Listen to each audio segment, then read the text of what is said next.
આમ મોબાઈલ એવી વસ્તુ બની ગઈ છે વ્યસન જેવી કે ઘડી કે લે નહીં તો એના વગર ચાલે નહીં કોઈ નહીં. હા, અને બીજું કે એક આ પત્ની મળી ગયા પછી ટેન્શન વધી ગયું છે બહુ.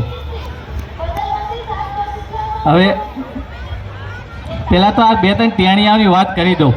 હા, આ છોકરાઓ છે ને ભાઈ, એની આરે વાતું ચીતું કરવામાં બહુ ધ્યાન રાખવું પડે હો. હા, નકર તો એ આપણને અટવાડ દે ક્યારે. હા, એકવાર એક સ્કૂલમાં એક છોકરાની ટીચરે ઊભો કર્યો અને ટીચરે પૂછ્યું કે બોલ બેટા, તારી પાસે 30 ચોકલેટ હોય અને એમાંથી 10 ચોકલેટ મને આપી દે તો તારી પાસે કેટલી ચોકલેટ વધે? હવે છોકરો કે પણ ટીચર કે મારી પાસે એક ચોકલેટ છે જ નહીં તો કેમ વધે? તો ટીચર કે ખોટું ખોટું કહી દે ને, એમાં તારા બાપાનું શું જાય છે એ કે. હા, તો છોકરો કે મારી પાસે 15 ચોકલેટ વધે.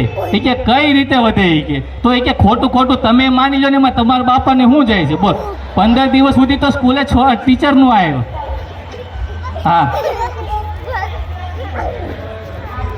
એકવાર 2 છોકરાઓ વાતો કરતા હતા.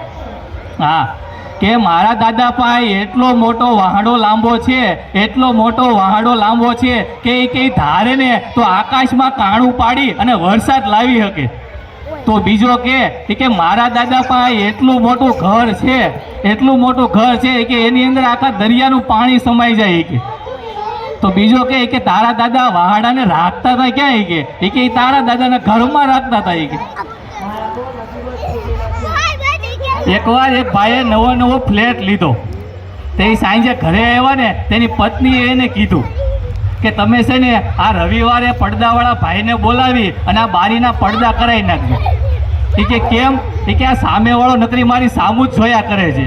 તેનો પતિ કે એકવાર સરખું જોઈ લેવા દે ને, એ કે પછી પડદા ઈ કરાવી નાખશે, કે આપણે કરાવવાની જરૂર નથી. હા,